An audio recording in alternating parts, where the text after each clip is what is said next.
Hey YouTube, MrRampro here again, and we've got another review. This is the Buck Smidgen, and it's classified as a small neck knife, and realistically, that's about the best use for it. It's a little bitty knife, but I'll tell you what, it's invaluable. It's pretty much perfect for me, and I carry it with me every day, and I know that I have a bunch of different knives, and I talk about EDC blades and everything like that. I call this, I'll say this is an EDC blade, but I will say that I don't carry it in my pocket and all that kind of stuff. I have a different method of carrying it, and I'll show you guys that here in a little bit. But I do carry it with me every day, no exceptions. So let's go ahead and get started. You have a plastic case, your sheath here, with a push button detent for like locking. And you can see here, if I can get it in there, it locks into that hole right there in the handle. You do have a little split ring here, and it came with a carabiner on it. I've actually put that carabiner on my keychain for regular keys, and it's a pretty cool little keychain. I'll show you. It's got a bottle opener on it and all that stuff. But you do have a screw here that you can take out the back side, a little Phillips head screw. Don't think you can see it, but I believe by taking that out, you're removing this locking detent here, which doesn't make very good sense. Now, when you do get the Buck Smidgen, it will have push-down tabs on either side of the blade. I recommend either marking the case, marking the blade, or doing something, because if you do pick it up, like I'm having it right now, and go to pull it out, you're pushing the button with your thumb, and you're bringing the cutting surface of that blade right close to your thumb. Never cut myself with it, but I didn't want to risk it, so I took a pair of scissors and just cut the other detent off. And I know that I always put the blade going the opposite direction, away from the thumb detent. So just a little quick mod to do on the case, just to keep it from potentially cutting yourself. It's just a tension fit with the lock bar. There's the push down button, and you can see that's just built in, so if you were to overstress it, you could potentially crack it. There's no metal spring or anything like that. They did reinforce the plastic slightly and raise it and file it down at that ramp there, but overall, you do have little grip dents here. Overall, a fairly good sheath. You do have a drain hole even down at the bottom. I don't know if you can see that or not. Inside here, right there at the tip of my fingernail, there's a drain hole right in there for any water or anything like that that might get in there. Chances are water's probably all it's going to be that gets in there, if anything. Not a whole bunch of skinning and gutting going on where it would be blood or trash, mud, that kind of thing. But it'll flow through. Toss in the dishwasher, you're good to go. Let's move on to the blade itself. And grab my specs. Your blade is 1 7/8 inches long, so essentially 2 inches long. And this is the Buck Smidgen, made out of 420HC stainless steel. You do have the Buck Heartsook. There's the Heartsook symbol there.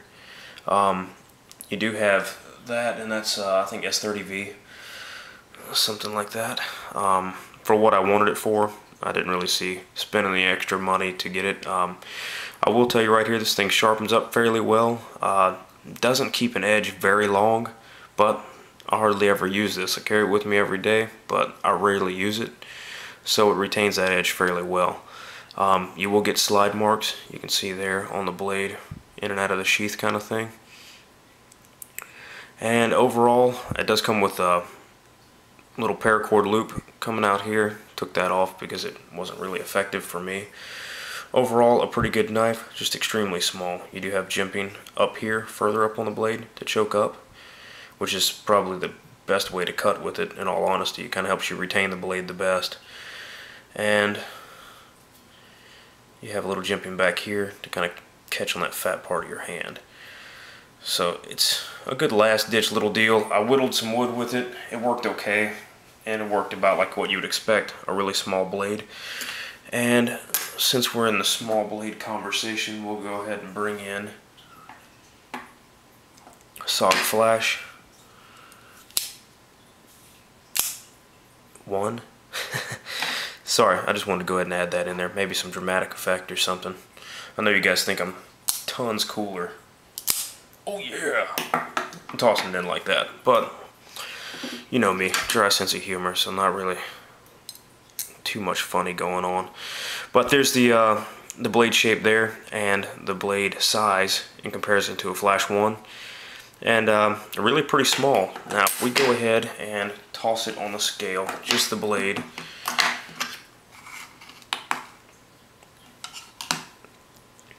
let's see what's the magic number. Come on. Okay, apparently -1 ounce. Still nothing. Okay, obviously. That's really weird. Let's go ahead and turn this off and on again. There we go. And 41. Okay, so it must have just been registering as I took it off. You know, cheap little scale. So 0.4, not even a ½ ounce. So that's pretty cool. And adding it to an EDC rotation, you're keeping your weight down and all that kind of stuff. With the sheath they give you, 0.78, not a full ounce. And with the sheath I made, still under an ounce, 0.84. Excellent. It's always good to know the numbers. This here is a Kydex sheath. Really thin Kydex. I don't even know what that would be. Maybe 1/8 inch or something. I don't know, 1/16 or something. Yeah, whatever. Small tan Kydex, almost like a creamy color. Heated it up, folded it over, shot some pop rivets in it, and that's what we got. Ended up hammering down the pop rivets just to keep them from rubbing. And this here is the carry method of this blade. Well, the carrying case for it. Now I'll show you where I actually carried it. And of course I didn't do a card dump beforehand. So I've got my wallet here. The part that carries the money, and actually, no, that's wrong. And that's where it rides, right there. So you see what you see when it's in my pocket. I have the ability to just pull the blade out. Usually with the retention of the wallet and the pants, depending on what pants, I can pull just the blade out without even having to take my wallet out, which is cool. And this just affords me another backup blade, something to have with me every day. So that's pretty cool. It's working out really good. Had it in there for about a month and a half now, and been enjoying it. Probably use it more for a toothpick than I do actually for cutting important things.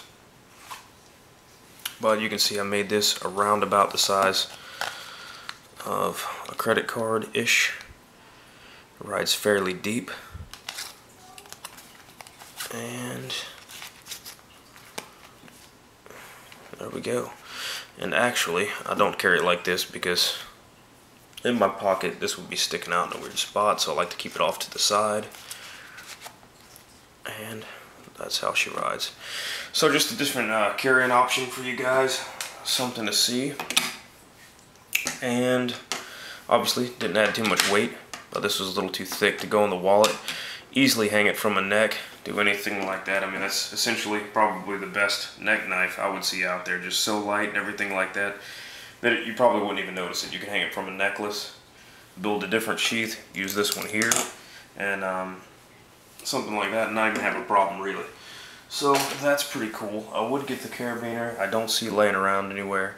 My keys are in the other room, so undoubtedly that's where it's at. But there we go. That's the Buck Smidgen. It's a great little EDC blade.